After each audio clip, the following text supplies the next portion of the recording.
खबर शामिल कई पिया दड़ों में रिपोर्ट सागर दीदार अली कुंभार जी दड़ों में IBA टेस्ट पास उम्मीदवारन पर ऑफर आर्डर न मिलण खिलाफ एहतजाजी धरणो ट्रैफिक मुअत्तल नारेबाजी 22 जनवरी ते DO ऑफिस सिजावल आरो एहतजाजी धरणे जो ऐलान दड़ों में IBA JST ऐं PST टेस्ट पास वेटिंग उम्मीदवारन पारां ताहिर सुमरो तनवीर ज़ऊर माशूक कांदड़ो अतीक मेमण अमजद मेमण जुल्फकार कांदड़ो ऐं ॿियनि जी अॻवाणी में ॿियनि उम्मीदवारनि हथनि में प्ले कार्ड खणी ऑफर आर्डर जारी न थियण खिलाफ़ सुजुकी स्टॉप ते एहतजाजी धरणो हयो जंहिं सबबि ईंदड़ वेंदड़ ट्रैफिक मुअत्तल थी वई। उन मौक़े ते GST ऐं PST उम्मीदवारनि मीडिया सां ॻाल्हाईंदे चयो त बिस्मिल्लाहिर्रहमानिर्रहीम बिस्मिल्लाहिर्रहमानिर्रहीम जी त असांजो अॼु एहतिजाज इहो आहे त असां 2 साल थी विया आहिनि IBA पास 40+ वारा आहियूं। असांखे 2 साल थी विया आहिनि। असां 17 अरिड़हं महीना कोर्ट में लोड़ियोसीं। अल्हम्दुलिल्लाह अल्लाह असांखे उहे हिकिड़ी कामयाबी ॾिनी। उन खां बाद में असां अचूं था पंहिंजे ज़िले ते पंहिंजे तइलके ते त हिते असां हाराए था वञूं। हिते जे ऑफिसरनि असांसां को एसि ताईं कोऑपरेट न कयो आहे। एॾो त स्लो प्रोसेस करे छॾियो ऐं असांखे अज़ियत जो शिकार करे छॾिया आहियूं। असां बचियल माण्हू केॾांहुं वञूं। असां मेरिट ते पास आहियूं। असांजो कसूर इहो आहे त असां मेरिट पास आहियूं। असां ग़रीब आहियूं। असांजो ॾोह कहिड़ो आहे हो ऑफिस वारा जेके बि आहिनि DO साहब कहिड़ा उन्हनि खे असां अपील था करियूं निमाणो अर्ज़ु था करियूं असां तव्हांजा बचा आहियूं। असां धारिया कोन आहियूं। असां पंजाब खां कोन आयल आहियूं। असां कश्मीर खां कोन आया आहियूं। असां हिते जा तलके जा माण्हू आहियूं। असां हिते जा रहे पज़ीर आहियूं। महिरबानी करे असांजे प्रोसेस खे अॻियां करियो। हिननि जा पंहिंजा ई हिकिड़े पॉलिसियूं थी वियूं आहिनि। जॾहिं त सिंध कैबिना जी इहा हिकिड़ी पॉलिसी आहे तव्हां GST वारा पहिरीं तलके ते करियो। उन खां बाद में जेके छोकिरा रहनि था उनखे तव्हां नैबर तलके में करियो। हिननि जी पॉलिसियूं ॿियूं आहिनि बाबा इहे कोन थींदा। उन खां बाद में PST वारा हाणे PST वारनि जूं सीटूं जॾहिं सेकेंडरी साइड खां मंज़ूर थियूं आहिनि अप्रूव करायूं आहिनि कोई बि नथा भर्ती कनि बाबा न तलके ते कंदासीं। जेके PST जूं सीटूं आहिनि पहिरीं उहे फिल कंदासीं बाद में छुटियूं यार पोयां जेके सेकेंडरी साइड जूं PST सीटूं आहिनि उहे बि तव्हां अप्रूव करिया आहिनि उन्हनि खे बि तव्हां फिल करियो।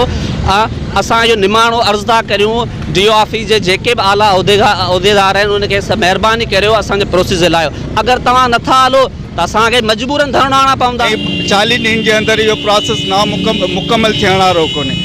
असांजी इहा गुज़ारिश आहे त जल्द खां जल्द इहो प्रोसेस शुरू कयो वञे। अच्छा 22 जनवरी ते तव्हां एहतिजाज जो ऐलान बि कयो आहे पंहिंजो सिजावल में? जी सर असां 22 जनवरी ते एहतिजाज कयो। जेकॾहिं असांजो को बि कमु न थियो त असां DO ऑफिस सिजावल ते हिकिड़ो वॾो धरणो हणंदासीं।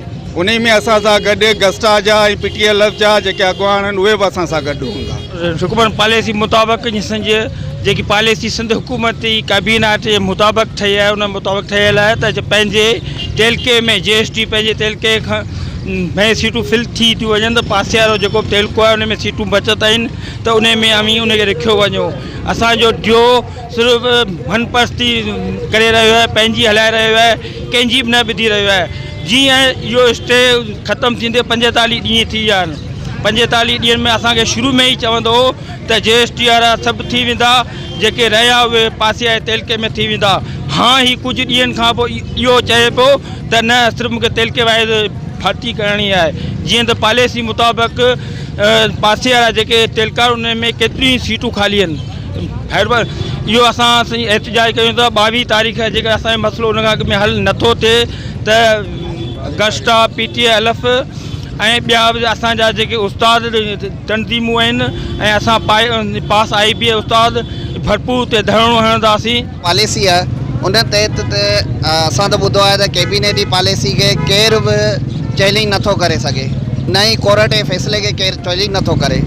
पर हिते लोकली जेके सियासी जेके असांजा वॾा उहिदेदार आहिनि पीपल्स पार्टी जा वॾा उहिदेदार आहिनि उन्हनि जे करे असांजी जेको सॼो मसइलो ख़राबु पियो थिए।